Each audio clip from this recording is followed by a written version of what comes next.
you decided to have this now? Like, as I'm hitting the button, you're like, this is what's gonna happen, and like, I'm just letting you know. okay, Yeah, thank you. I'm sorry. I didn't have a choice. No, it's all right. Where are you going that you need to have somebody watch your dog? Weddings. Everybody's getting married, and it's so What kind of expensive, and rotten it people takes get so much of married? my time.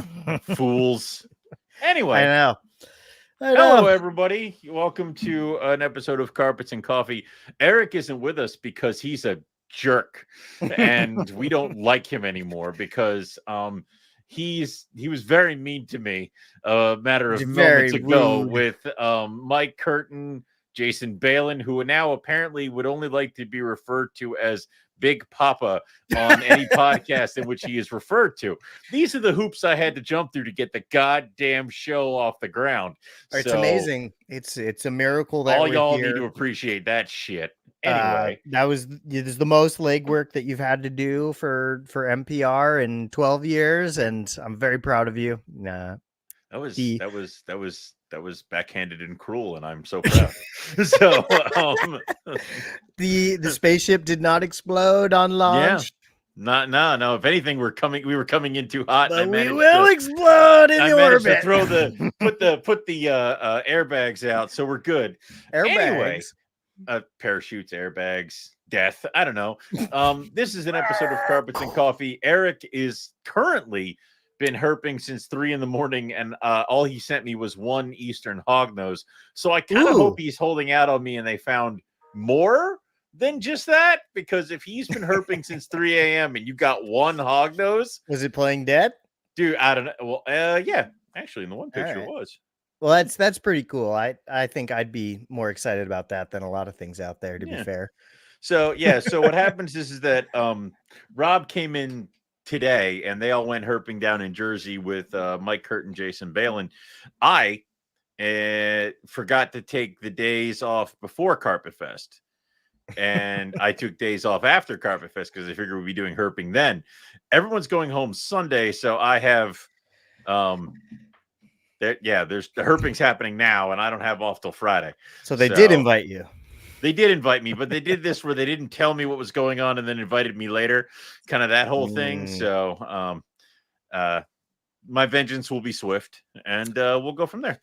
Well, nothing fuels vengeance like a nice hot and or cold cup of your favorite coffee. That's what's this is cold brew Carpets and Coffee right here in my Jurassic Park tumbler that I've been drinking from all morning, all day. This just keeps me alive. Very good.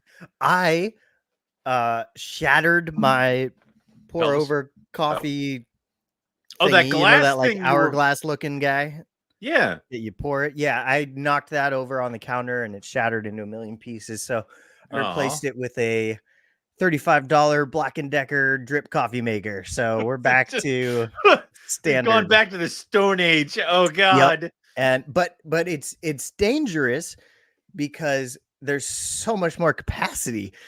And so I'm like filling it up to like the 10 and just making like a ridiculous amount of coffee. And what is the problem here?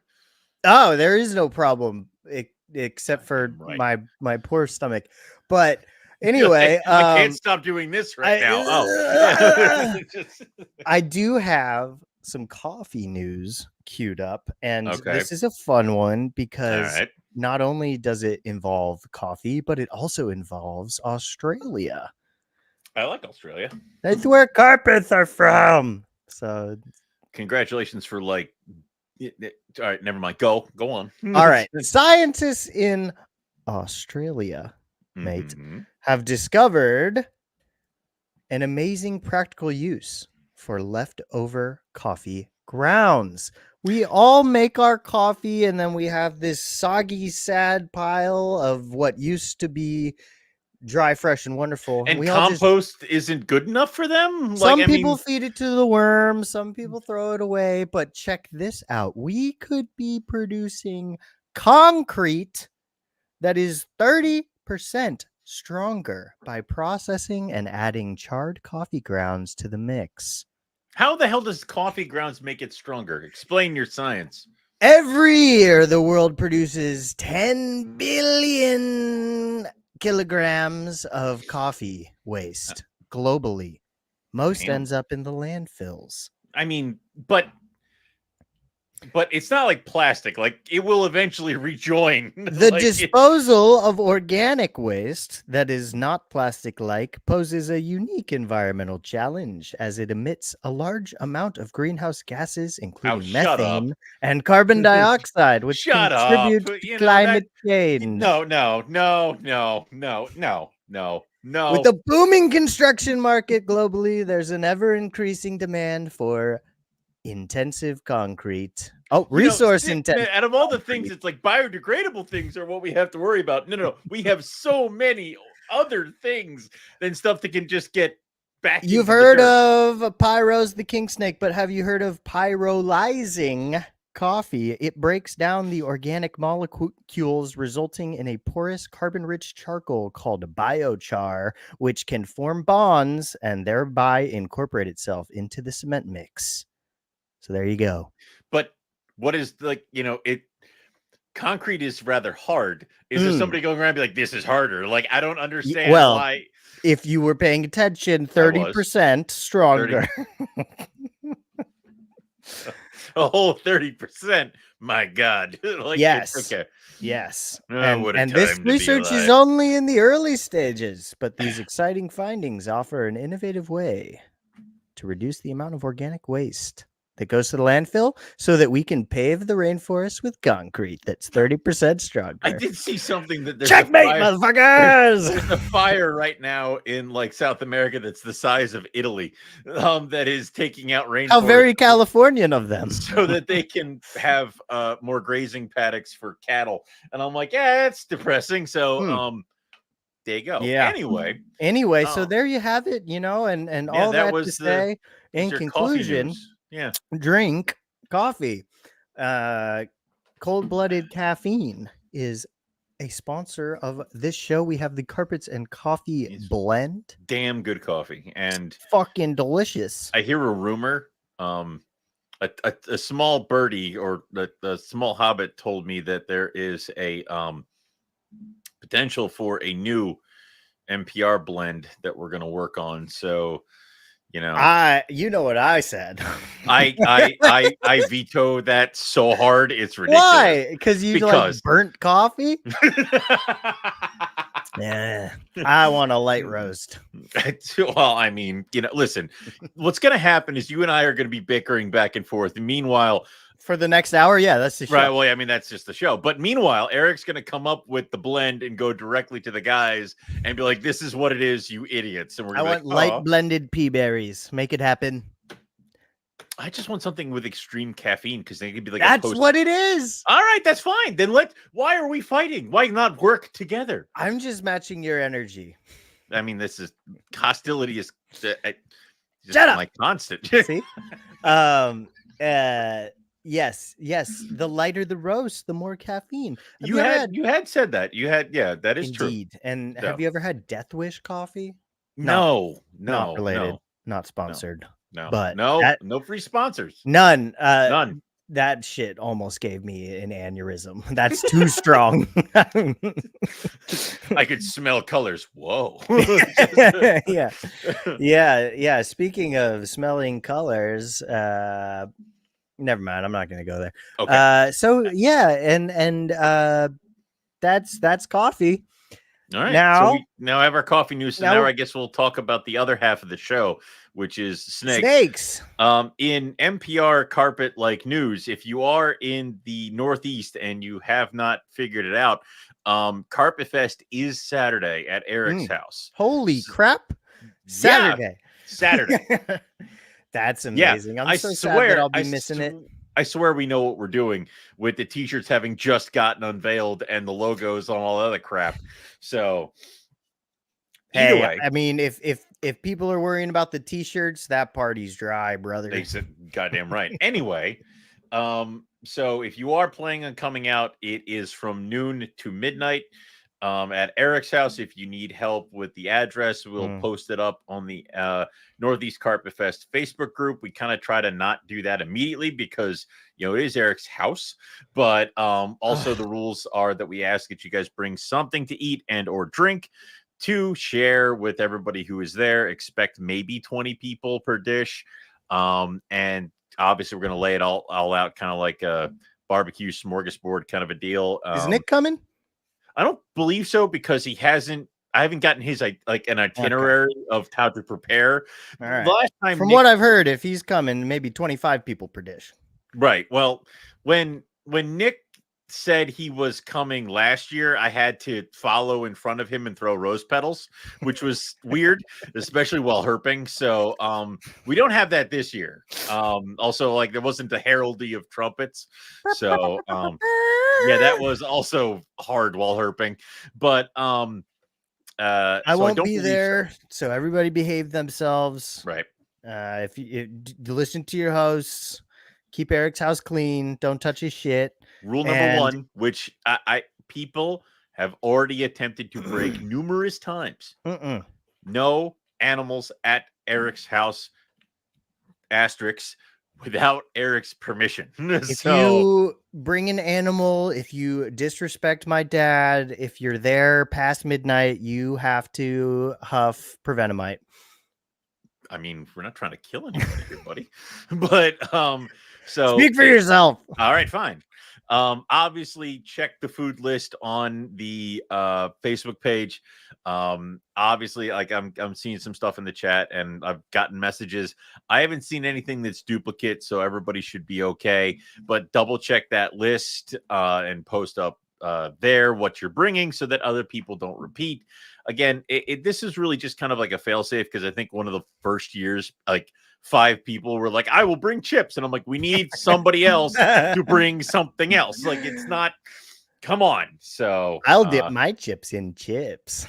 Well, and that was the other, like, these are, we went through rules with various things. Like, we had the rule of you have to prepare your food and get it onto ready to be eaten, because there was one year where everybody just stood around and stared at the hamburger and nobody actually put it on the damn grill. That's not going to do it. Exactly. So, all right. Very good. And then I have another announcement that Dr. Loafman asked me to make sure we delivered, and that is that Colubrid Fest is also on the horizon. Yeah. That is September 27th, 28th, and 29th, 3 days at the Indiana Convention Center. Celebrate the fascinating world of colubrid snakes at Colubrid Fest. Be sure to check that out. That's going to be a really great event as well. And, I wish I was going. I took the time off work, and then I don't think Eric's going to be able to do it. And I wasn't able to, I was not asked to be a keynote speaker on the breedings of Madagascar hognose. I guess my 2 episodes of colubrid and colubroid, where I just said I put them in a cage, wasn't punchy enough for, doesn't quite have, it's not a lot there for Colubrid Fest. So, can't put it on a t-shirt. Actually, you could. You definitely fucking could. Nice. How do you do it? I put them in a box. I won't be able to make it either. Indiana is like not close. Well, you're over there. Like, that's I at least could probably, like, Eric's like, we could drive it in an hour. We drive all night. You, me, and be fine. I'm like, I don't. Yeah. I could drive it in 70 hours or something. I'm you good. Just show up and you're like destroyed, and it's like, well, he tried. Like, Lucas, did you have fun at Colubrid Fest? I don't know. What is Colubrid? But yes, yeah, wonderful. So many events on the horizon. Owen, cool events. Yes, what? Many cool events. Yeah. How are you doing in terms of carpets? I think that since the last show, you have added carpets. Is that correct? There's a rumor that there's They several. may or may not be really pretty and yellow. I mean, which one are you talking about here? I'm talking about the one that's like not yours all the way. the first one or the second one? Okay. No, I know what you're talking about now. All right. Tell the people. All right. So I could tell the people, or I could probably just show the people. Ooh, if I have a picture of better. him. Yeah, let's see if I have it. Anyway, if anybody remembers, if they listened to the show, I was complaining that I did not have a proper jungle carpet to breed to my Delia scattershot female, which is a bad thing, you know. Gotta fix that. Yeah, well, she's a very, very pretty female, and I did lose my zebra jag, unfortunately. So that did kind of put a wrench in a lot of the works here. And for the folks at home, Delia and Scattershot refer to pairings from Mike Curtin. Delia was one of his females, and Scattershot was one of his males. So it's really high yellow jungles. Okay. So okay. Brilliant. Anyway, I and my wife went over to Mike Curtin's place, and I was complaining to Mr. Curtin that I needed a jungle male. And Mike kept showing me various jungles of size and things like that. And I was expecting this would be the one he would offer to me. Yeah, all right, it'll take maybe a year or two, but I'll get it up. And then he went and he opened up the cage of one of his Wow line adult males. And you immediately said, wow. Pretty well, that's where the line came from. So it's obligatory now. I was expecting him to just kind of be like, look at this animal, isn't it pretty? And he did. And then he said, take it. So this is Mr. Clean, who is actually the uncle to Mike's wow. What the hell is his name? I just had it. Clockwork. So his zebra Clockwork. So that is like, a beautiful. He's like, take this, breed it to Delia. And I'm like, okay. Or breed it to the Delia scattershot. I'm like, do you want half the babies? He's like, sure. And that was it. And I'm like, do you want him back? He goes, nah. I'm like, oh, well done. Okay. So the reason he did this, though, is because Clockwork is a proven male now. And he also has holdbacks and various other things. And he said a little bit towards the end of it was, I need to make room because you're going to breed me Dunai this year. And I'm like, oh, cool. No pressure. So, yes, because of this animal, because of an adult male jungle of this caliber, everything has exploded over here to the point where I had Jason Earl and I were kind of doing this white lip thing where he sent one of his female down here, and I had a boy, and I was going to give it a shot. And I'm like, she needs to go because I got to move my black phase into that cage, and I got to put my Timor pythons in those cages, shift all this crap around so that he can have a cage. I was not expecting that. So space is not infinite after all. No, never. So white lips are leaving so that I can put a jungle carpet and a Papuan carpet in their cages, and that I can move other things. It's all over the place right now. But yes. Very nice. Yeah. Yeah. 'Tis the season for musical chairs with cages. Oh my God. You know? I'm doing the same thing over here. I feel like it's good to get it settled before you start. It is. This is the time. This is the time to do it. If you were going to get any new animals, this is like the last little bit, because you have to do quarantine and then you have to get them established down in their proper cage before you start mucking around with temperatures. So I have all these animals that are clearing quarantine in the next couple days, from children's pythons to my Papuans to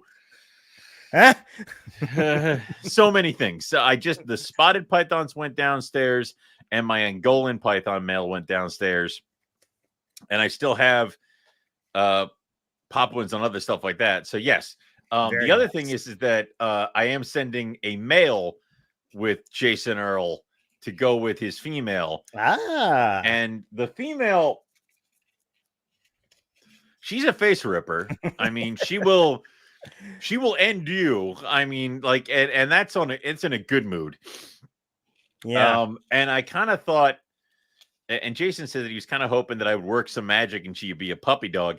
I feel like I need to get her out of here because you sent her to the wrong guy for that. Exactly. I wasn't going to work on that, but my proven female is now starting to act like a little bit of a jerk. And I'm like, did you infect the other one? Like now pissed off her. They were talking behind your back. Yeah, I know. So that female is going with Jason Earl. And then I have a wild caught male that I've been raising up for. He's been slow growed, so it's like 5 years. He's good to go. Nice. So he's going to go with Jason, and hopefully Jason gets some luck because now she's been here, and now they're going there. And there was introduction last year with this male, but the male was small and was like, "I need to get the hell out of here." So he put on he put on a ton more size, but I feel like with white lips, the male needs to be bigger in order to kind of throw his weight around, but also it needs to not be an a-hole that kills the female. So it's hard to like find that thing. But the other good news is that my Timor pythons are going to go from 4-footers to 6-footers that are connected. So when I do introductions this year with them, it'll be a lot easier, a lot less Owen. It just opened the tube and run away. So excellent. That kind of stuff. Yeah. Yeah. Yeah. Is that something that I know that you've talked about? People think feeding the crap out of them can really help. Is that another piece of the puzzle for folks that have been successful, is being kind of hands off? Everybody I've talked to that's had successful, it's like they come up and they just feed them to the point where, like, somebody even said feed her until the female pukes. Right. And then you know you've done enough. And I'm like, And I get it. I get it that I get it that they're an island species. And I imagine that like bird migration comes over and they hit everything that moves and eat, because it's going to be a while before they're like, is an abundance of prey like this. So I don't know if that triggers it. I think I was going to kind of skirt it a little bit and kind of do what I did with my white lip, where when they come up, they get like, because they're on medium rats, both the white lip and the Timors. I kind of feel like when they come up, I'm going to give them larges, like 1 or 2 larges, and maybe kind of that rather stretched than out that gut and get them right. Rather than dumping an entire bag of medium rats down the throat of my Timor python, which is expensive, both snake and food. I'd like to just maybe do 2 larges and see if that's enough to get her to cycle, and then see what he does. Yeah, no, that makes a lot of sense. I mean, I feel like sometimes too, feeding that really large item can just stretch it out enough to trigger the shed. And, you know, we hear a lot of people who think a freshly shed female, all those oils, all those smells is like the hormone kind of stuff. Python aphrodisiac. Yeah, that must. Well, and that was the other part of it, is that I have a certain amount of animals that I'm watching to see how to play it, because I also have to introduce scrub pythons this year. And idiot. No. Yeah. You moron. You what? Like, you fool. You fell into my trap. I don't miss her. She's gotten better. Really? Just don't touch her. Like, I don't just don't touch her. She was the nice one when they were young. The boy scared me. The boy's actually the chill one. I know, they switched on me. Yeah, they did. They parent trapped my ass. So, well, that was the thing is that I have a couple Maclots pythons, water pythons, duns. So swapping sheds into cages to get males pissed off is good. But I only got 1 pair of scrubs. And my concern is that there's a lot to her. And if she decides that she's going to, you know, to the death, I'm not sure if I'm going to be able to save him and or myself at the same time. So it's like, yeah, no, I mean, if he moves wrong, that's my fear. So and she's on him, that's a lot of body getting thrown around. Right. So obviously, in those cases with those species, introductions are after feeding. So you feed, you give them maybe a night, and then you put everybody together when the smell of food is out of the air and everybody is full. And then you see what happens, because maybe that takes the initial out of it and everybody kind of chills, because everybody just wants to lay down and and then it's not because I've seen it time and time again where you do introductions, like say, because I'll pull animals apart and put them back together after they're done eating, which I do with the mad hogs. Okay. You can't do that with a white lip, because they're still all triggered, all turned on, all fast. And it's one of those, they will just nail each other and start rapping. Right. So it's like the introduction needs to happen after everybody's just turned off of food, but still full enough to not want to go for each other. Yeah, definitely. And I mean, with like the Indo stuff like that, we're not dropping the temperature immensely. To like, for me, I stop worrying about people trying to eat each other when I'm freezing Brettles, well, that's and the stuff problem. like that. It's like when it's still warm and they're still like, I'm fucking ready. Well, that's the other problem too, is that everything with the weather outside doing like this all the freaking time, right? You need to get them cold enough to the point where they're gonna turn off the whole food response. But again, in species like a Brettle, that never happens. That never stops. Oh, it's great. Yeah, always. But sometimes you do it and it goes down because it's 40 degrees outside, and then all of a sudden it's 70 degrees in the middle of December. Yeah. And now everybody's cruising looking for food, not just sleeping what they should be doing. So yeah. Paul, their Wamina locality, what do you think size wise? Females like 6.5 feet? 7. Yeah. Yeah. Female is 7, but it's hard to. Oh, look who that goes there. I'm sorry, aren't you herping? I thought you were too good for us today. I'm just kidding. We miss you. We love you. Eric. No, don't you say. Okay, I miss you. I love you. Don't you say nice things to him? He left us. That's as dads do. Yeah. Went out for milk and never came back. Anyway. Yeah, well, that's awesome, man. It's gonna be a crazy season. It's gonna be a crazy. Oh, I found an eastern hog. Did you find any snakes too? He's been herping since 3 a.m. and they found with an army of people, and they found one snake. Well, I'm not saying they miss me, but they miss me. So. Oh, okay, that's why. Yeah. I mean, no. Again, like I said earlier, I think that's one of the cooler ones to see. The eastern hogs. Yeah, they're gorgeous. At least in my opinion, they're very, very pretty, and it's one of those like. I'd rather see that than a rat snake. I mean, I like any kind of. It's a little bit of a delay, and I like it better.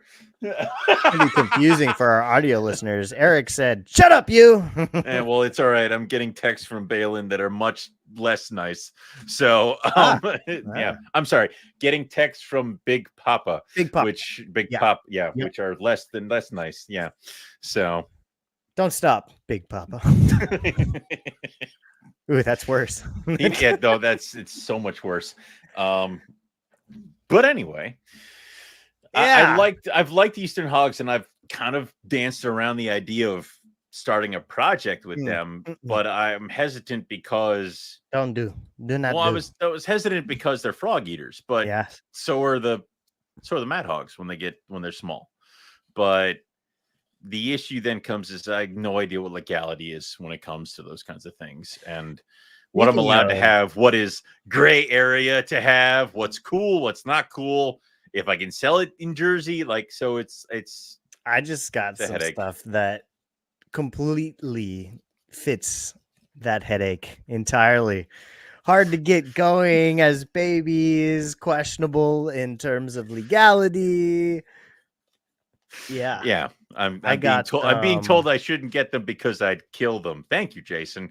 You've always been right there Oh, with me you've in my got this whole other side chat going on. Oh yeah, well no, Jason's just texting me. I don't hear from him ever unless he has to put the screws to me somehow. So Okay. there we are.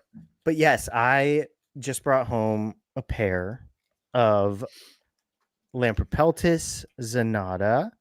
Okay. So California mountain king snakes, but the ones from Baja, Mexico.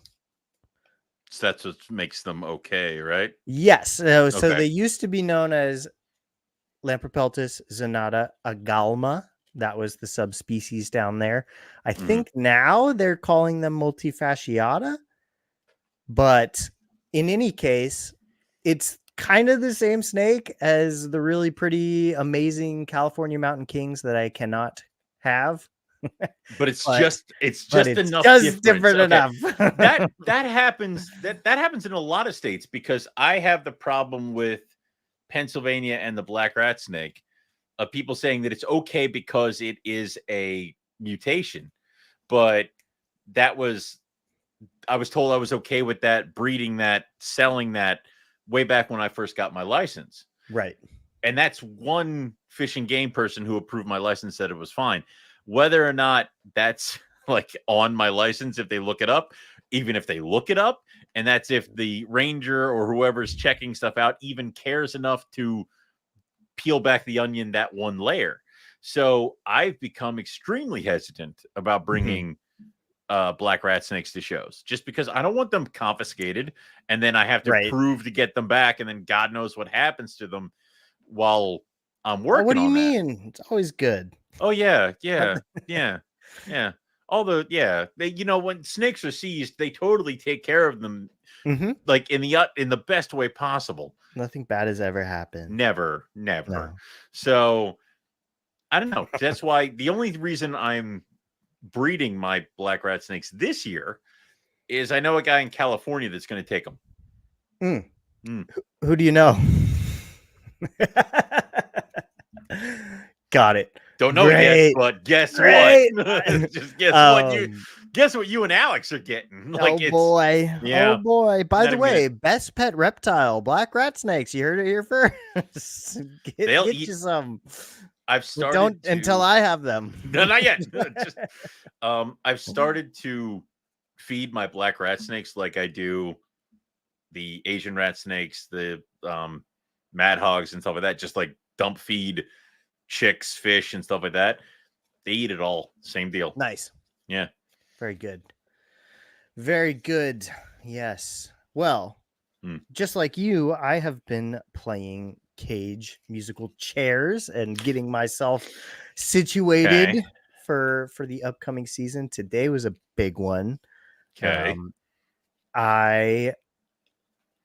So last week I got my first box from the greatest of all time, Mr. Ryan Young, which was a baby Manicory, or I should say a yearling Manicory green tree that he produced. And so that was amazing.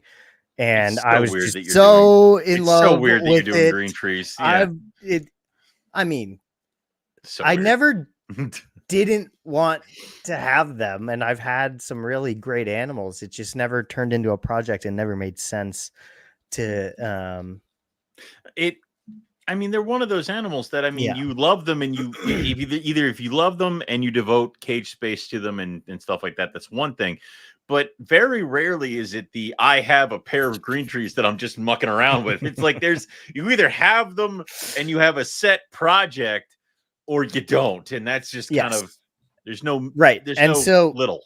Yeah. With that being said, I was so happy and excited about it that I got back in touch with Ryan, and one thing led to another, and this week I got another box from him. Three snakes in the box. First one, an adult male Manicory green tree python. Wait, you just got a baby female? I got a yearling that is unsexed. Okay. Yes. So why the adult male? Do you have a female? Because Ryan messaged me and said, "You got room for an adult?" And I said, "Okay."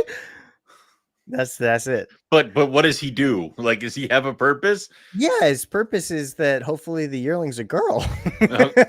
If not, are we breeding it All to right. are we breeding it to the rough scale? Oh, Jesus. I'm just asking. Oh, Jesus. I just want to know if I have to come get her. What a Like, pair that would be, you know? I don't want to think about it. Manicory Cadro to the bent neck lady. No, thank you. No. No. Anyway, no, so I'm really excited about putting a little group together of pure Just straight manicory. Polker animals. Straight manicory if I can, but at I'm not going broader than that subspecies. I'm not going to make hybrids. I'm not going to make mutts. Okay. So, I mean, when my group size is starting at 0.01, yeah, that doesn't help. Then I feel like when something like that comes up and I can get it from somebody as, you know, but it's on top of his game and awesome as Ryan, I'm going to say yes right now. But it's an adult male. So how long? I mean, how old is it? Yeah, probably like 12. Okay. So how long do you have to get a girl ready? I don't know. I hope he lives a long and happy, successful life. Owen, what the hell, man? Well, I'm just saying. It's like, you know, this is why sometimes people are like, I got an adult male, and I'm raising up a female. All right, he's like 15, and she just hatched. So I don't know. Like, I get the idea of getting him. I do. Normally, I would expect the next step is to get an older female to kind of jump. Well, that'd be cool, but I don't want to spend that kind of money. Like, well, I mean, I didn't know what you were gonna do. Like, you know. So anyway, just shoving food. How pissed are you gonna be if it does turn out to be a boy? Well, I'm not really gonna be pissed. It is what it is. I'm just happy to have the animals right now. Apparently, I'm told that you need females at some point. Yeah. Okay. Yeah. I feel like you shit on me on live television. Never. No, I know he might never do anything breeding wise. He's still fucking gorgeous, and I'm really excited to have him. I also like it because it's good training wheels, you know, because well, I know you've had experience with they had green trees at the shop, right? Oh yeah, and I have at home as well. I sold my Aru to Lisa in right. Mm-hmm. So this isn't your newest thing. Okay. And you're right. If you're going to build a project, you should grab some, and then who knows, one might fall into your lap. Very pretty, and I appreciate and value getting the animals from somebody like Ryan rather than seeing like a $800 imported wild caught female on Morph Market from, you know, Joe Schmo. This one came over in an Aquafina bottle. Oh no. Yes. All right. Yes. So there's that. And then there were two other snakes in the box. And I think that you'll not hopefully hate this as much. But I don't hate. I would like to I like to flush out projects. And of course I say that, and I like to flush out other people's project. I'm running around here, God only knows what's happening. Get more yearlings from Ryan. What? More yearling chondros? Yeah. And also you might find somebody out there who's doing the same kind of project that you can plug into. I'm not sure how many people, but yeah, you might just be getting more yearlings from Ryan. I just want to keep you on the edge of your seat. The other two? I have a concept of a plan. I have 11% of a plan. Good enough. That's good enough for me. People out there laughed at that. Okay. Great. Yeah. And so then the other two snakes in the box were adult female Western black-headed pythons, proven breeders that are going to be over here on loan. So hopefully I can breed those and make Ryan Proud.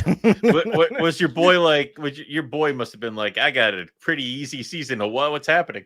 Like, I mean, it's well, luckily he went from I like have what? 3 boys. Oh, thank God. Okay, I'm like, I'm like, I think he went from like one female to like, oh God, like, but well, yeah. So before this, I had 3 blackhead pairings this year. So now we can crank that up to 5. And if I don't get one clutch, so I should quit. so 5 blackheads. 4 of which are the pure westerns. Okay, 4 westerns, and then the other one is what's the other pair? Just generic, just Eastern. The male is a Doug Price animal, and then the female is from Scott Hitchcock. Yeah, still fucking blackheads. Like, oh no, I mean they're a completely different thing, but I like that thing too. I like it. You know, the Eastern Northern Territory kind of look. I think is great too. Yeah, I mean, it's not really.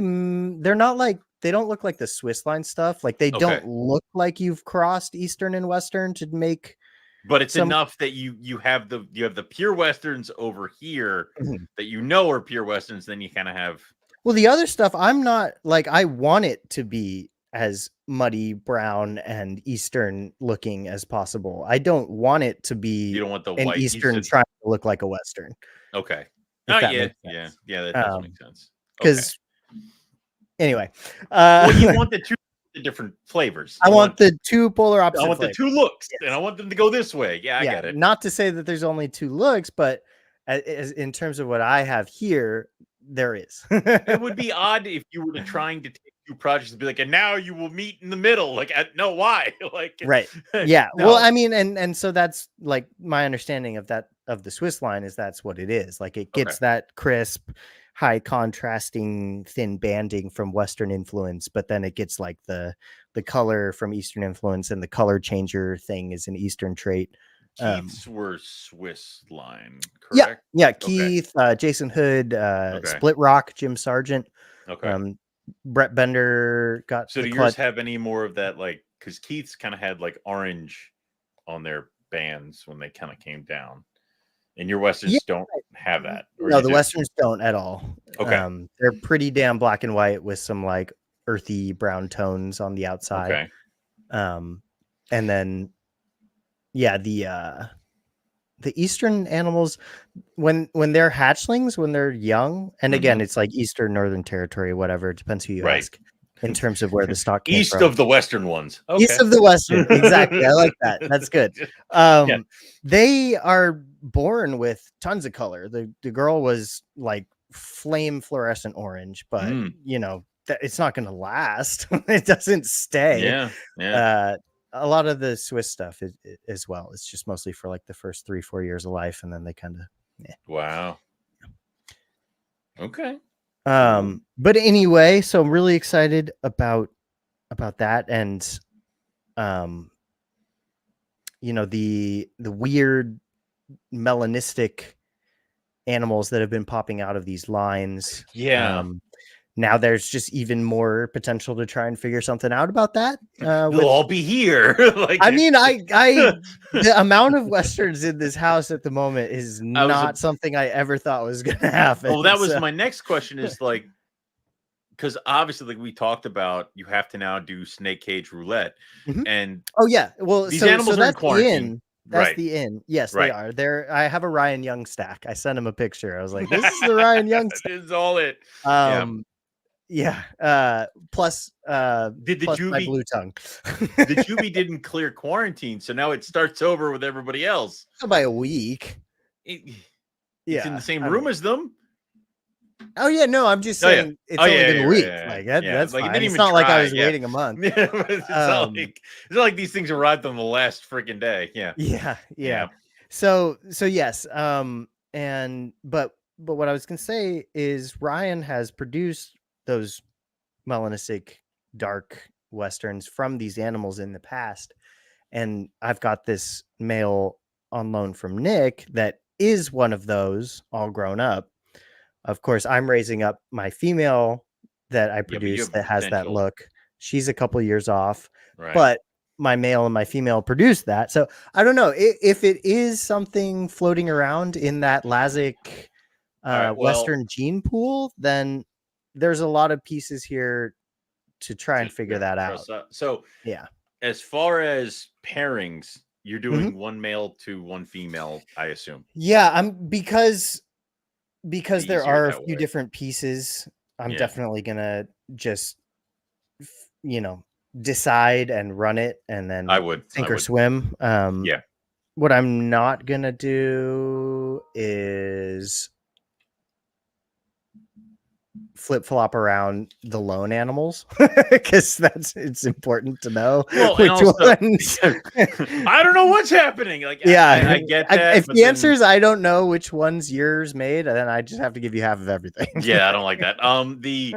The other thing is that you kind of also want to be able to kind of track this further down the road of potential, because if you have a male, and that's the shit part, is if you have a male that produced these melanistic ones, do you throw him with the female that already produced one melanistic one, or do you hedge the bet and throw him to a female that already produced melanistic ones that is not connected to you, or do you take the melanistic one and throw him to either one of those? It's exactly poison. Which exactly. I mean, everything is just gonna be kind of like until I can do dark one to dark one in a couple of years. Well, but I know that the females, because well, the dark one's on loan from Nick, correct, and then one of the dark throwers is on loan from Ryan.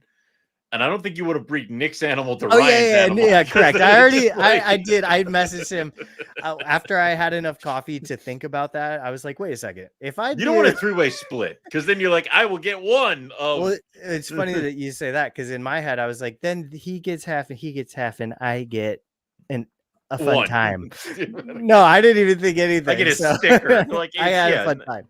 Yeah, but I guess thirds would make sense. But yeah, probably not going to do that. Well, I mean, out of respect for everyone. Well, the rules are obviously the rules normally are female. The owner of the female gets the split, unless the female was on loan away. Basically, the person who did the breeding gets the tie. So if there's like 6 animals, or if there's 7 animals, I'm sorry, not an even split, the extra one goes to the person who did the breedings and all that stuff. Right. Sure. In a 3-way split where neither one of the people who own the animals was the person doing the work, I don't know what to do there. So yeah, exactly. Yeah. So yeah, we're just not going to do that. But luckily there's other options. Yeah, luckily. And it'd be weird to see if you were to breed your male with Ryan's female that's thrown the dark ones. Right. And breed Nick's male, who is a dark one, to my female, dark one. And it'd be weird if you got dark ones out of both. I mean, yeah, what's going on?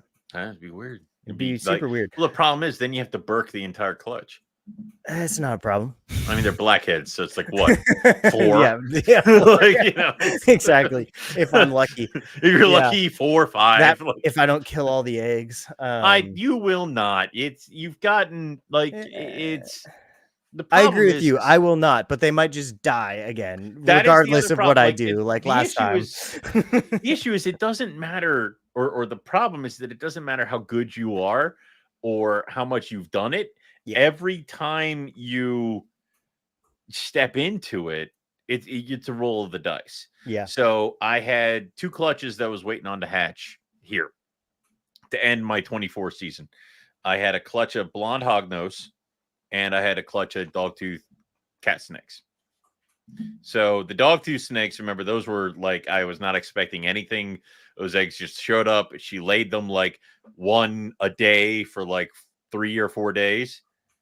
They all finally crashed. So they all got solid. They all got crunched in on themselves, and they just died.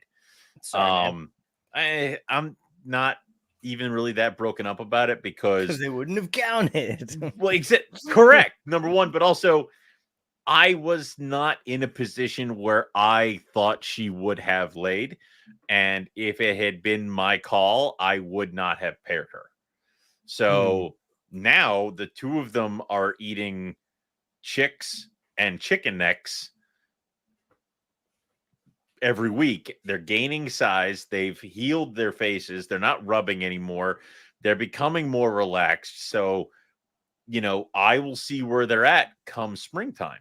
And we'll see if we do the introductions then. And then if I get a clutch and they go all the way, then yeah, I would prefer her to be more solid. Right. And then try. Because obviously the move from the old owner's place to my place messed them up a little bit. I'm not 100% sure if he even had them paired at his place. If this was just a clutch of slugs that looked like really good slugs, I don't know. So I would not.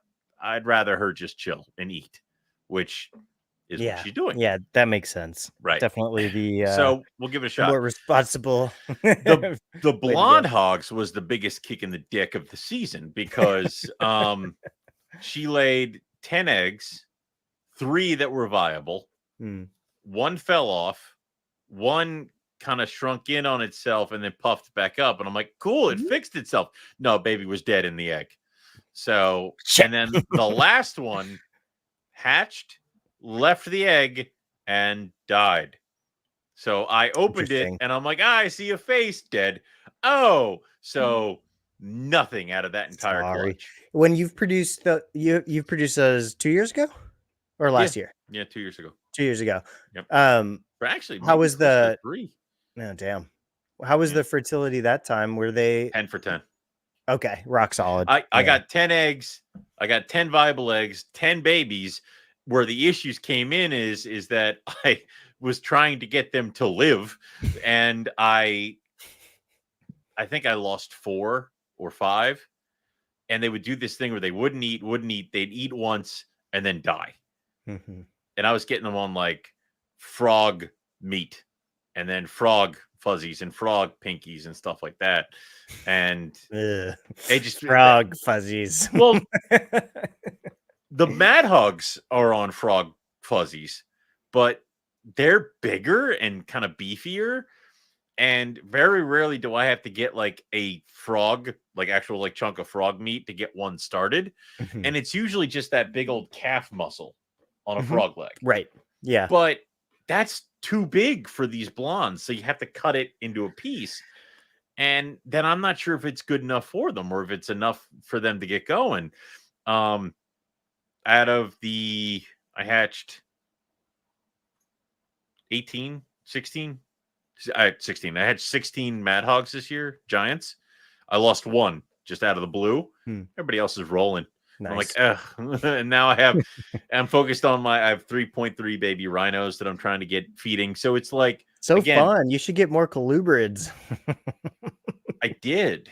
I have more. This year I have 3 pairs of king snakes going this year. I have the speckleds and then 2 pairs of callies. I got new corn snakes, which are those reverse high white fluorescent okities. Cool. Mm-hmm. I do love an okitee. It's a nice, but it's white instead of black. Gnarly. Yeah, they're weird. So, and then I found my nephew's motley corn snake that escaped. In the mouse bin, having killed and murdered and eaten several hoppers. And I'm like, well, so either way. But yeah, it's force was strong with that one. And then I am trying to get I'm moving my my mandarins are going to move up because they're starting to get bigger. Awesome. Yeah. How do I do colubrids? I'm going to try to do that. Well, I guess garter snakes kind of count, but which colubrid are we talking about here? I need to succeed with Arizona Mountain Kings and Indigos. I've never bred any of those. So I would say the Arizona Mountain Kings probably aren't going to have that much of a harsh winter, being that they're Arizona. But it gets really cold in the desert. It does. You're right. Good point. Yeah, I don't know. Like, I obviously we'll try to figure it out. But I have not given them any thought yet. I talked to John Michael about the indigos, and so I kind of have my plan for them. But Well, I the kind of Mountain feel like Kings, I think I'm just gonna kind of leave them in the garage and see what happens. yeah, that would be my guess. I would say stop feeding them, put them someplace where there is no supplemental heat, and Yeah, then just let the weather do for a month or just two. Bring let it them back, ride. feed them, put them together, and then if you're nervous, stand there with a bucket full of ice. Would you cool them together though, too? Like, no. Not a king. No. Mm. I don't care what king it is, not a king. Really? Because then you just end up with one. It's happened before. Yeah. So if it's a king, I would not do it. You know what? I don't even necessarily do it with a corn. I mean, Okay. sometimes I do because I have corn snakes that I will pair and leave alone. But when I get the eggs, it's meaningless that I kept them together throughout winter. Nobody's breeding at that point. So I'd much rather keep them apart and then pair them together. I do have I have a coral corn snake, het snow I got from Riley. My proven breeder male and it have been roommates all year, and there are no eggs, so I have to check the sex on that one because it's like, well, I thought something would have happened by now, but Yeah. yeah. Yeah, that tends to happen over there. No, I'm just kidding. Well, I do have if anybody needs a water python female, I have an extra. So they are both females. The older one, the larger one, is definitely a female because she probed female and she both sides female. The other one probed female initially. I used a smaller probe and the probe just disappeared. So talking with a couple people, they believe that it is not because it is a male. They think I ruptured the pocket on one side. Mm-hmm. Checking the other side, it probes in between. So damn. on a larger probe, 3 or 4 scales. On a smaller probe, like 4 to 5 scales. On a smaller probe on the other side, gone. So, and I've paired this thing with my female multiple years. So right, no matter what it is, it's no matter out. what it is, it's not fucking doing the job.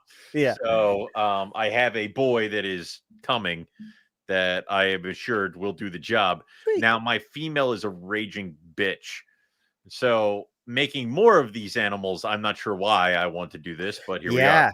Yeah. So in talking about I know why I musical want to do it. chairs and the ins and outs and not having infinite space, I had my Queensland water pythons go. I gave those to a friend, and I also shipped my last adult pair of the 50% hypo het stripe Brettles to Patrick Holmes.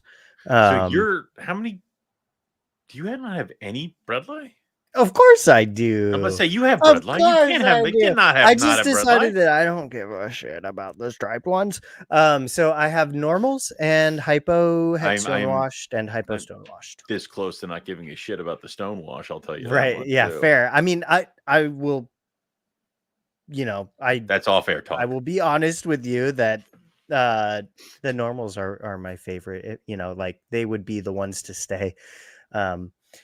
I love hypos because again, like we've talked about, for me, they look more normal than the normals.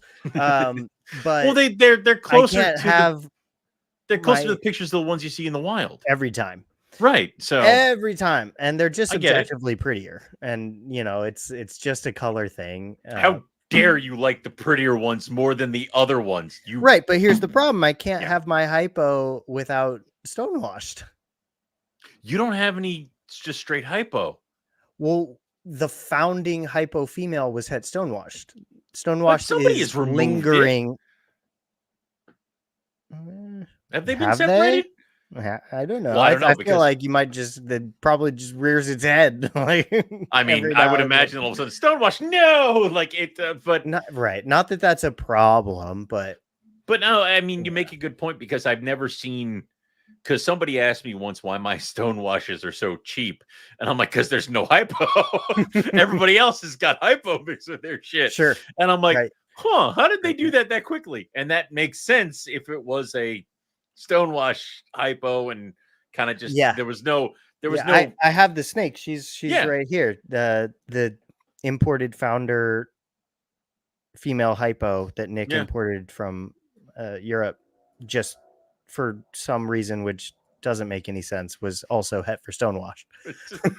No one understands. So, all right, Right. well, Because if it wasn't, we'd be right, in the same boat that we are with Stripe, where in order to get the morph into the hypo, then you're making 50% hypos.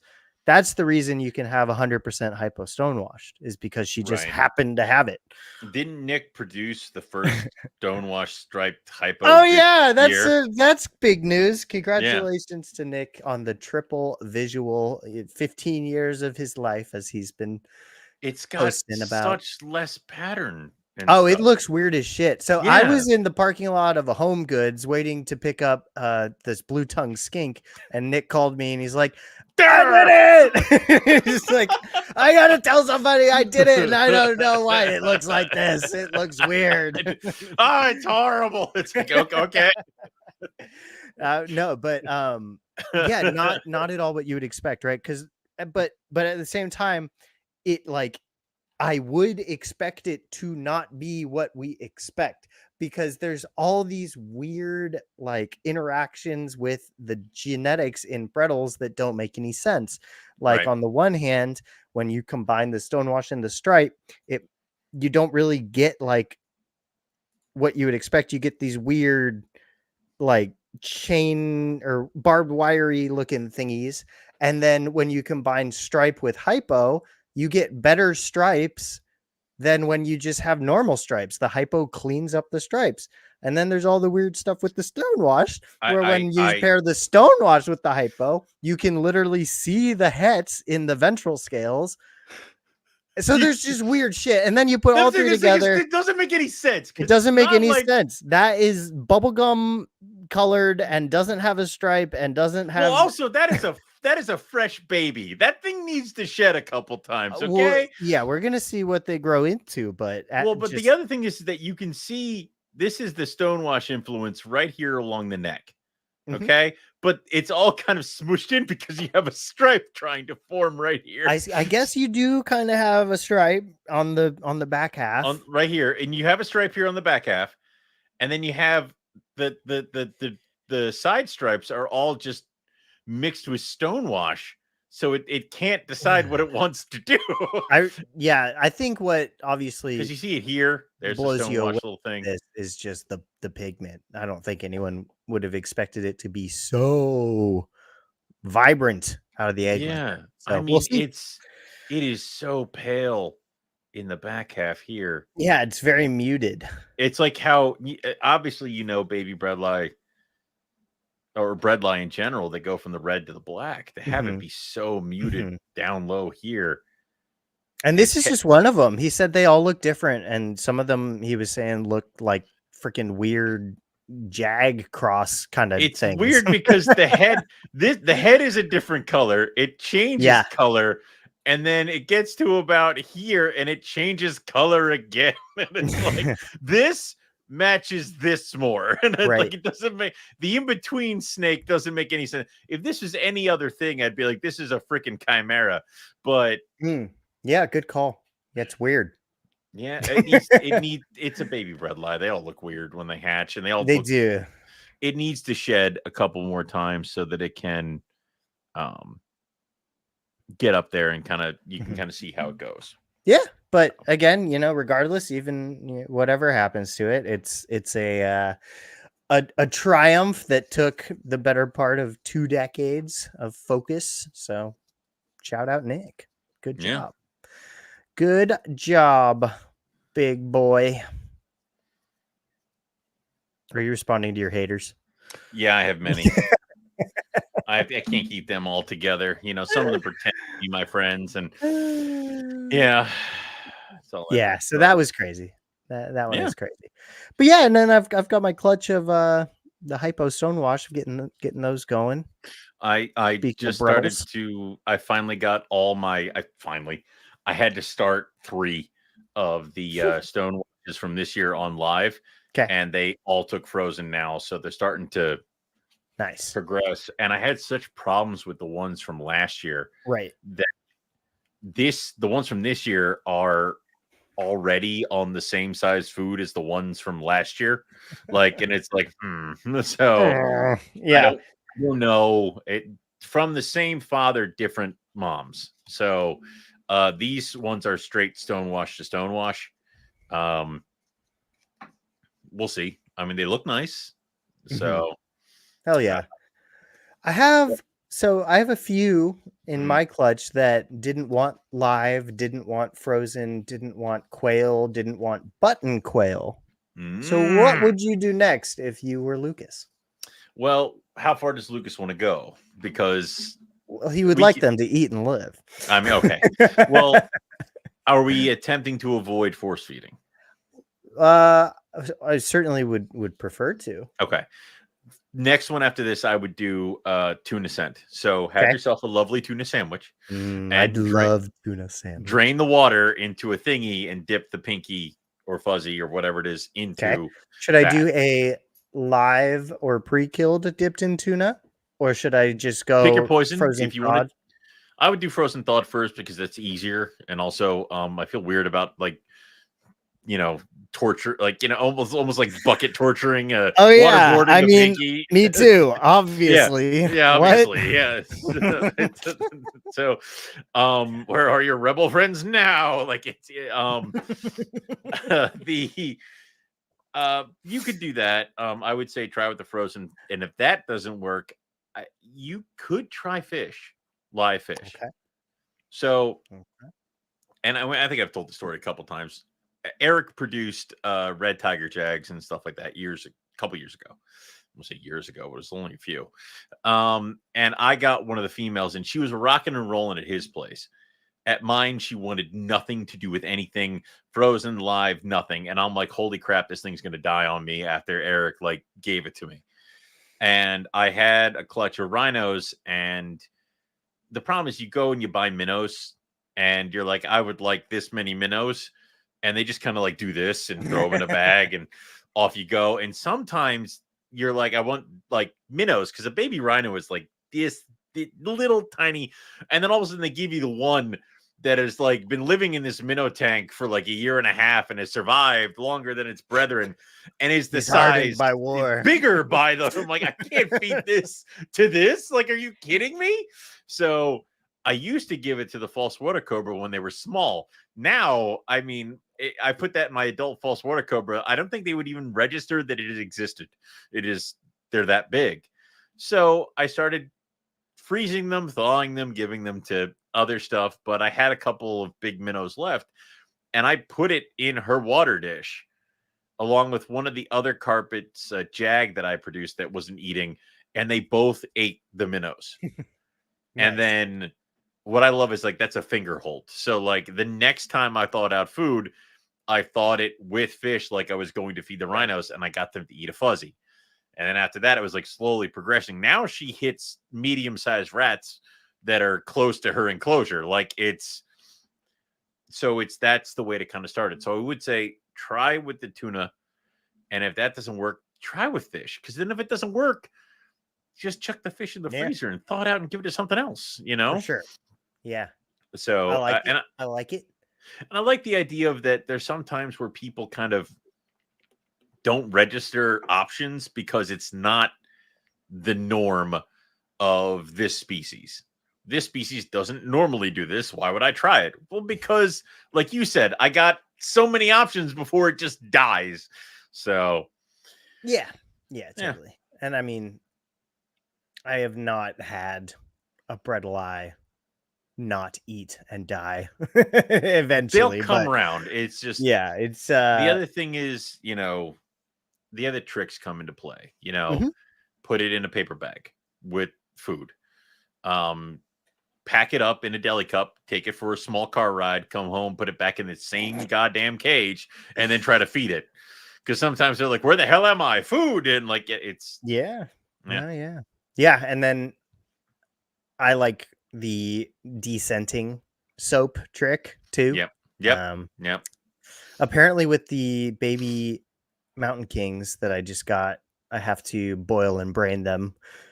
Well, not the snakes, the Oh, pinkies. For like, now. For now. in order to breed them, I have to boil them and brain them. I don't think that's what they were saying. Like, I don't. The Please food. don't do that, The please. food. Like, Yeah, which I have never done before, so that'll be fun. Meh. I mean, it's annoying, but Yeah. and that's the problem is that people sometimes jump to it like that's the first thing you have to do. You have to boil and brain. Well, do you, or do you try normal fuzzies and see if maybe you get one or two, and then you Oh, only for have sure. to boil I'm and definitely brain gonna like try normal yeah. first. Yeah. I'm mad because I tried last year. I had 11 baby rhinos, and I thawed out fish pinkies, fed them 10 baby rhinos, 8. I went and I got minnows, and then the baby I bought minnows ate one minnow, and then ate a fish scented pinky. So I had a tank full of minnows for no goddamn reason. I remember that. And this year I tried I have 6 baby rhinos because it was a split clutch. And all 6 of them turned their nose up at the freaking fish scented pink. I'm like, I got too good. I got too cocky. I was all kind of like, yeah, I don't need it now. I'm going to have to set up this goddamn tank and go get goddamn minnows and do the whole goddamn thing over again, where I'm sitting on the floor and here you all are and here's your fish. Like it would, yeah. Yeah. I got spoiled because all the Vietnamese blue beauties ate by drop Oh, feeding. Great. That's awesome. All of them. Yeah. So nice.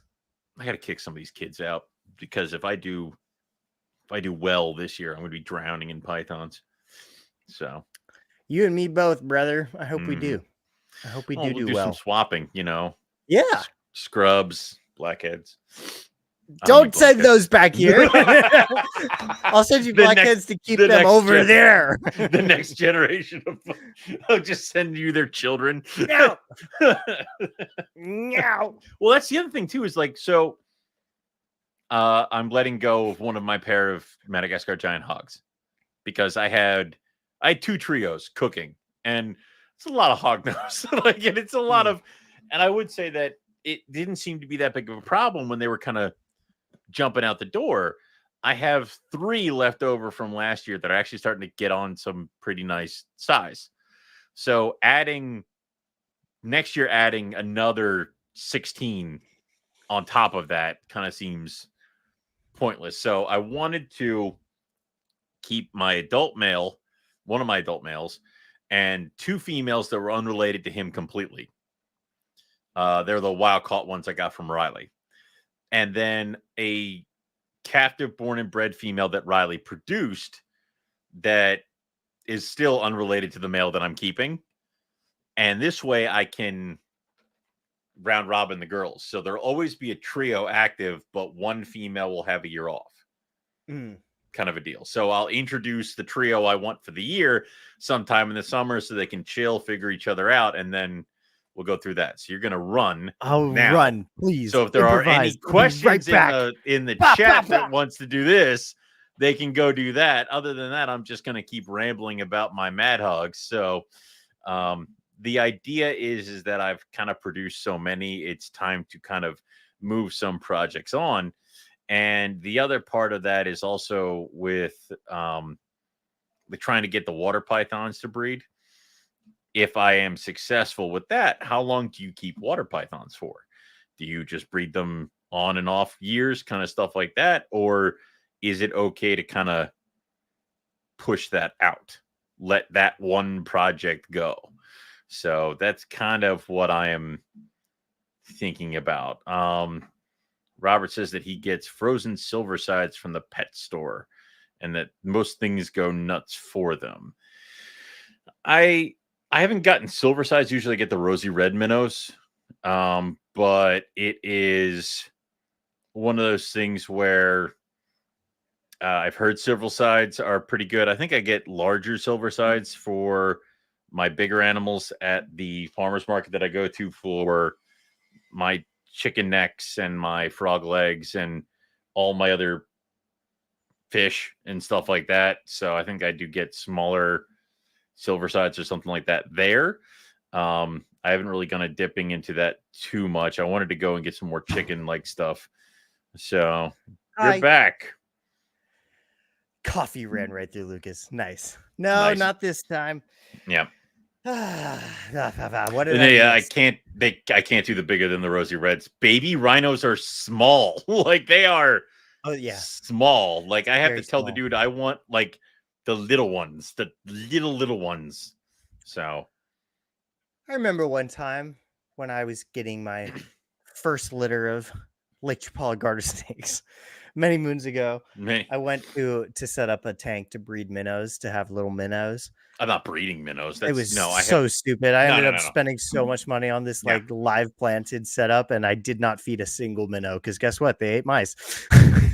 Yeah, well, I the minnow tank I have is a 5-gallon, and it has a filter, and literally just go and get like 20 minnows. And that usually gets me a couple feedings because especially now that there's only 6.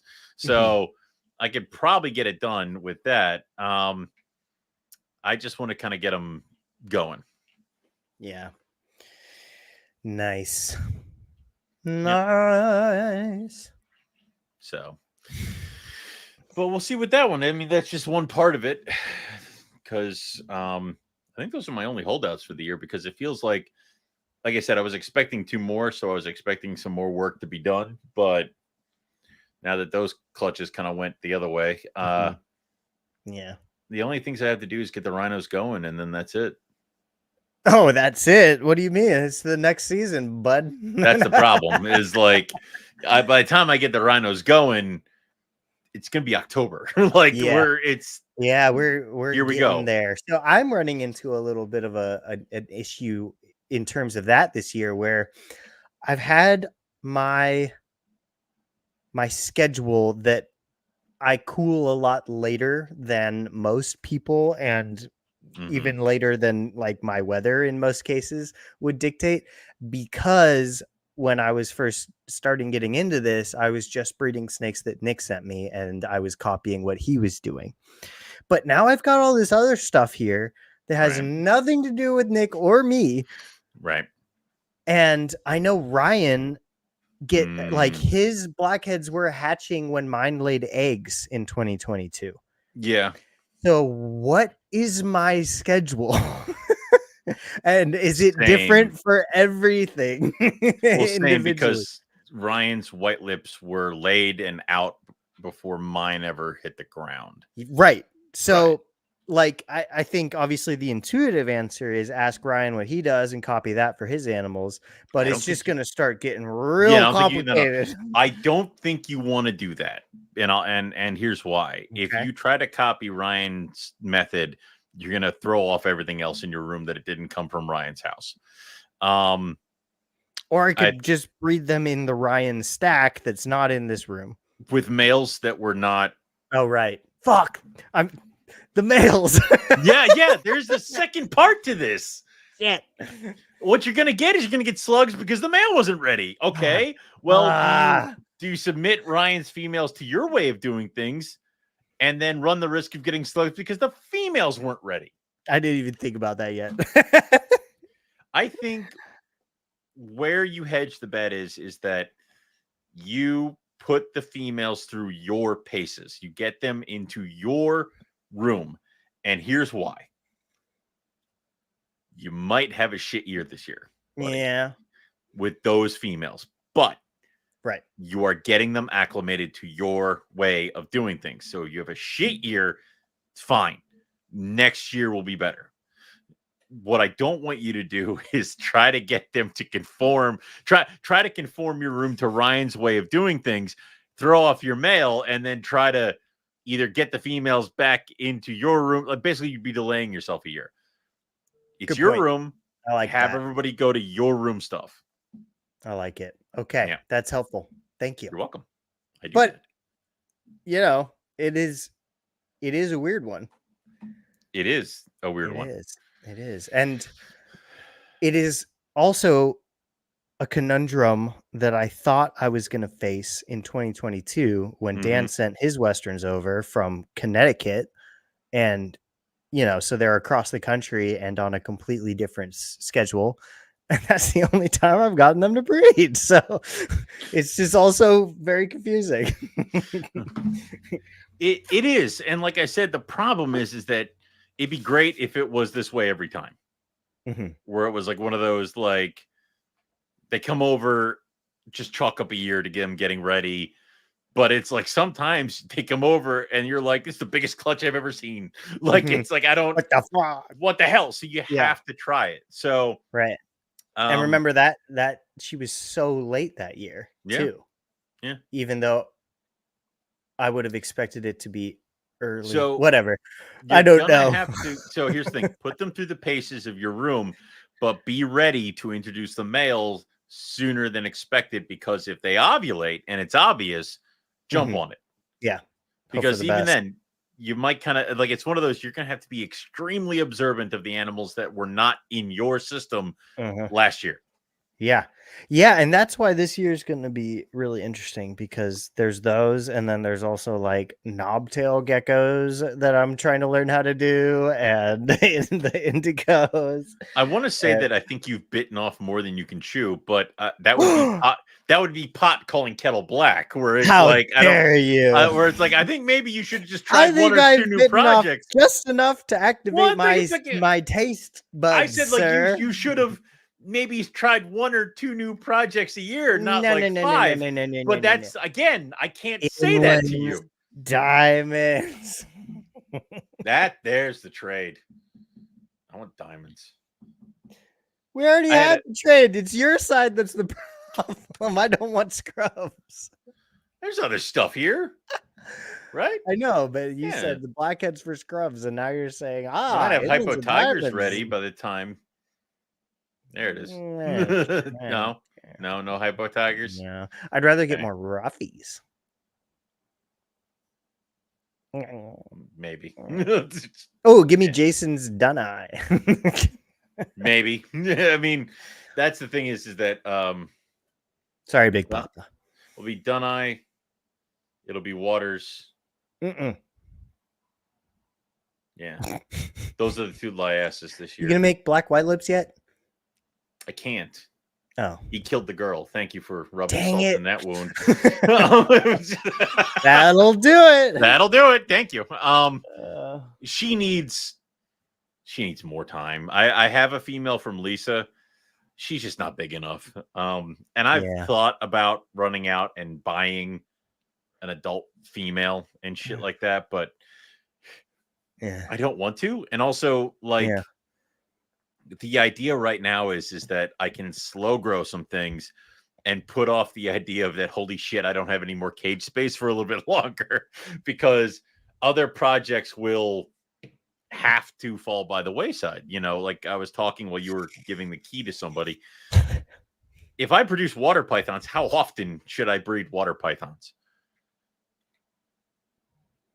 Right. Well, I mean, so that was this was part of my thinking when I let mine move, was that I was definitely aware that I was at a point with them where it was, I have them to breed them to check the box, and then I'm planning on moving them on anyway. Like, I'm not keeping them because I'm enjoying them. I'm just keeping them because I wanted to check the box. And then I'm looking at it. I'm like, I see the same baby water pythons available that have been available for like a year. Exactly. And so do I really want to hang myself with their babies? Right. And so I just decided not to say that you obviously should follow the same calculus or whatever, but I would like the idea it's a good question. Right. I would like the idea of producing liasses, another liasses species. And I like the idea of having all the liasses potentially as sale. Like, I could put water pythons, maclots, Donai, olives, Savu all together. But when push comes to shove, 4-foot cages are 4-foot cages, and you're a water python, and you're not. I don't love you as much as the Donai or the Max or the Savu or the olives. And the problem is that also with the olives, I have 4 olive pythons. And I'm telling you right now, those cages would look damn good full of Argentine boas or scrubs. So how long until you push that stuff out and trim certain areas? Like I decided to cut back on the mad hogs because that was another cage filled with mad hogs that I could already produce and already do. And why not go down to a smaller amount and make sure that they consistently sell? Like I'm not holding any more back. I'm not keeping it going. Off they go. So right. Yeah, I think it comes down to that self-categorization in your mind. Which ones am I doing because I like having these here? I don't care what they do while they're here. I just want them. Which ones are you doing because you like having them and they'll probably do pretty well in the market? Right. And then which ones are you doing just to check the box and then you don't really care either way? Don't really give two shits. Right. Yeah. So there's a couple projects here that it was like, I would like to breed them to offer something to sell on a table. And if I do that and they don't immediately sell, why am I going to keep mucking around with these things? So, well, I mean, and in your defense, you've got all your connections for wholesale and stuff. So it's not like in many cases, you'll be able to find. I'll have a package for those animals. The good thing is that I have enough people now that I can literally split up a litter or a clutch between 4 or 5 people.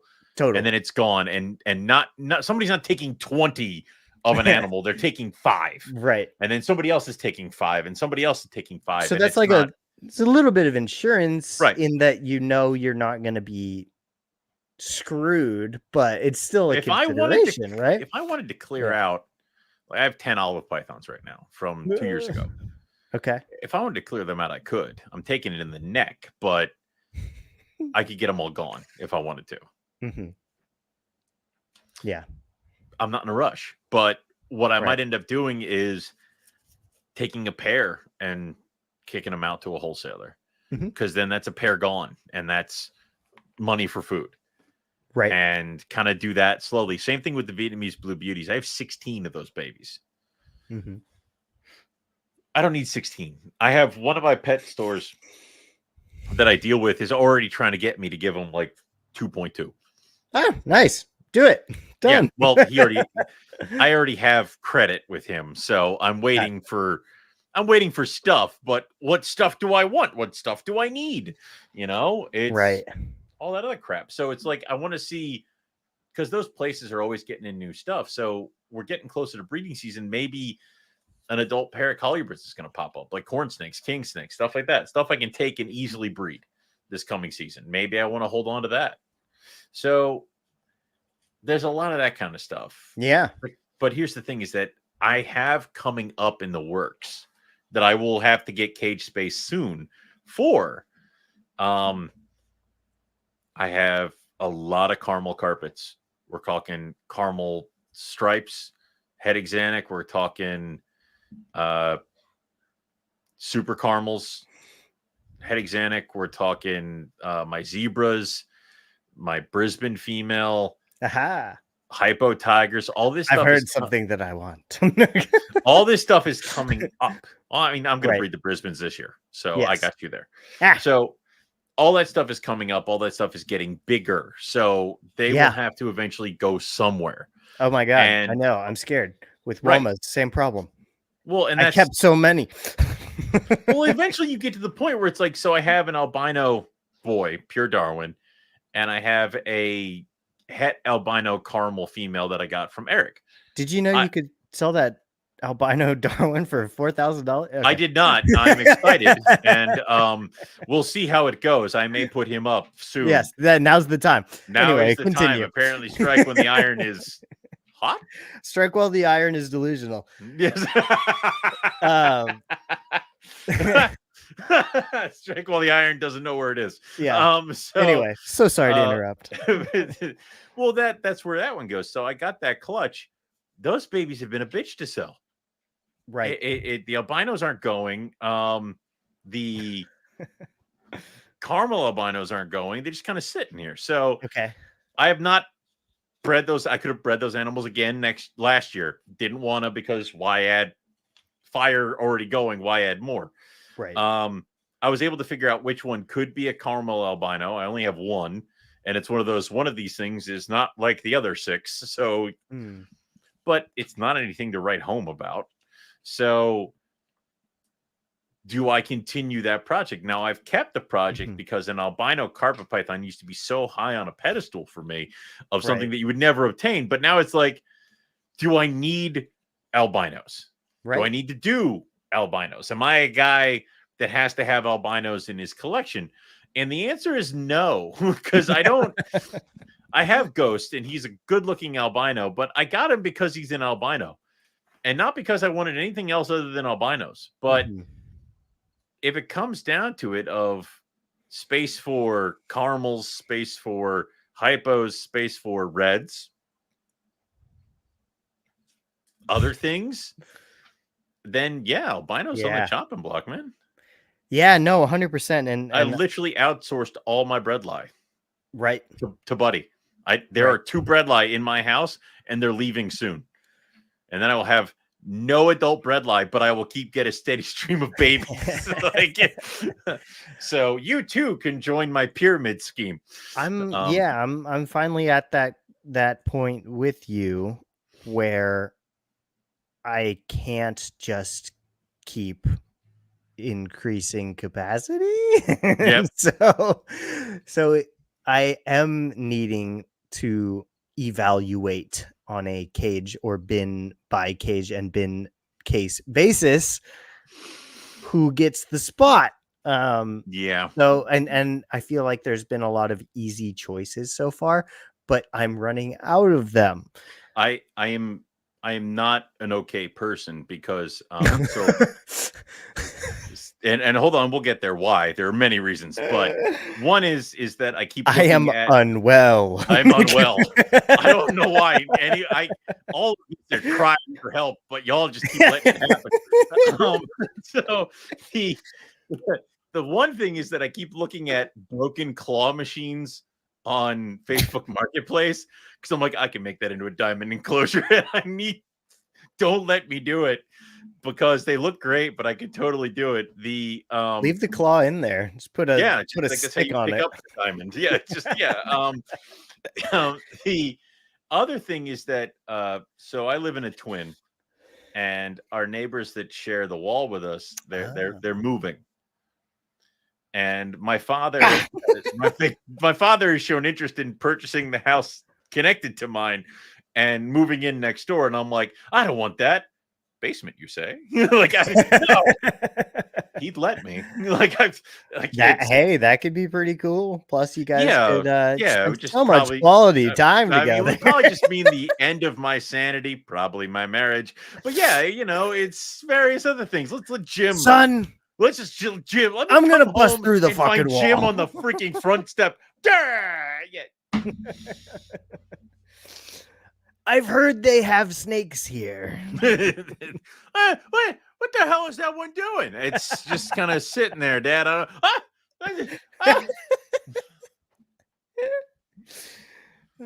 think you should. I think that'd be fun. No, that's 4 seasons of a sitcom I don't want to be a part of. Yeah. Nice. Yeah. Nice. Yeah. You have to come to these decisions, and you have to come to figure out what is the next step for you in your collection. Because and this is where, if you are successful, this is the problem you run into. Right. Either you become a Nick Mutton and you build as many buildings and rooms in your property that you possibly could. I'm not a Nick Mutton. And also, dude, like he sells and gives away or whatever. Yep. So many adult animals. Yep. It's ridiculous. Like he gets rid of them because he has to have a constant stream of the next ones are coming up, which is a great opportunity for people who are trying to get into species. But, there's some animals here I could never let go. I'm not going to be able to get rid of them. I have a carpet python that I've raised from when she hatched in 2008. 7. And she's not going anywhere. I'm not giving her up. Yeah. So, but she takes up a cage. Like it depends on how far you're willing to go with this. Yeah, no, for sure. And how much you want to give of your pie to a specific project Right. and or species. So like in my case right now, I've got 8 2024 womas. Yep. I'm Yep. 9 that I'm planning on raising up. What the fuck? Eventually. My final the final expansion is going to be here, up here. So that desk is going to go. Ooh, look, a rough scale. Beautiful. So that's Aurelia. Nice yeah. perch. Oh, look, and Octavia's out. All of them are out. They're all hungry. Aw. Well, that one, these two just shed. Hello, I'm sorry, she just bumpy shed. The male has brown not. tree python. Yeah, mine. I love it. I think that one might. I have to look at the records. Really, first thought, first instinct, mine. Mine. That one might be your girl's mom.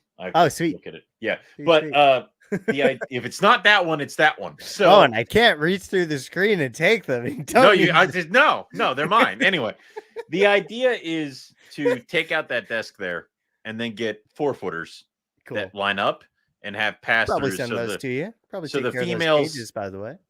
Thank you. The females go here, and the males will go in the 3s, and then they'll just connect.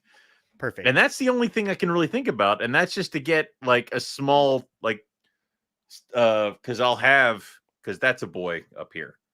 So and I kept the boy, so I will eventually have 3.3 when they all get big enough. And that's the idea, is boys and girls. But the only thing that's going to be up here are roughies. So a roughy room. They're mine. So but that's as far as this one can go, and that's the only other kind of iteration. Like I can't add cages anywhere else in this house. Right. Yeah. So yeah, I probably could, moving. but my girlfriend would perhaps not be anymore. yeah. There's that delicate balancing act. So, I mean, we'd have to, and we've talked about getting out of here and stuff like that, but that's one of those. You got to find a place that's bigger, because potentially we could leave here and I'd still have the same amount of room for snakes. Like it would just be right. So you have to upgrade, which is hard. So indeed. Yep.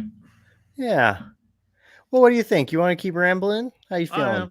I think I'm good. To call it. It's 8:30. I think we're good. I think I've rambled enough. So yeah. And I'm gonna see. I have to keep my rambling voice for Saturday. Very good. Very good. Quick last reminders: go over to Cold-Blooded Caffeine for your coffee and your Morelia Python Radio blend. If you go to Cold-Blooded Cafe, you can get all your frozen rodents. Use code MPR20 to get 20% off of your first purchase, and FS250 to get free shipping orders of $250 or more. Also go to the Patreon, and if you go to the Northeast Carpet Fest Facebook page, there is the thread that has all the food on it. There's also links to get the official Northeast 2024 Carpet Fest t-shirt. Eric said he was going to be adding mugs, stickers, and various other things soon. It may not be till after Carpet Fest, so if you did want something other than a t-shirt, just kind of keep checking back. We'll get those uploaded. Also, the calendar competition is on, so if you have not joined Morelia Python pick of the week, go join on that so you can enter. One of my white lips was entered. One of the babies that has it. She threw it up there, and I was so happy. Finally, your chance to be in the calendar. Finally, for a rogue animal to make it to the goddamn calendar. And wait a second. Can you vote for that? No, of course. I'm vote the shit out of that. And Eric's gonna be like, no. It's like, yeah. It's not your picture. Fair game. Yeah, it's totally fair. It's completely fine. So that's it. And if you are coming to Carpet Fest on Saturday, we hope to see you there. Please check out the rules and regulations. Obviously, the big one is no animals, and Eric's snake room is off limits. That's it. What? Or else. Exactly. If anybody makes him go into the snake room, no, you have to come in and impress him so we can invite you back personally. So that's it. We'll see everybody later. And good night. Thank you. Bye.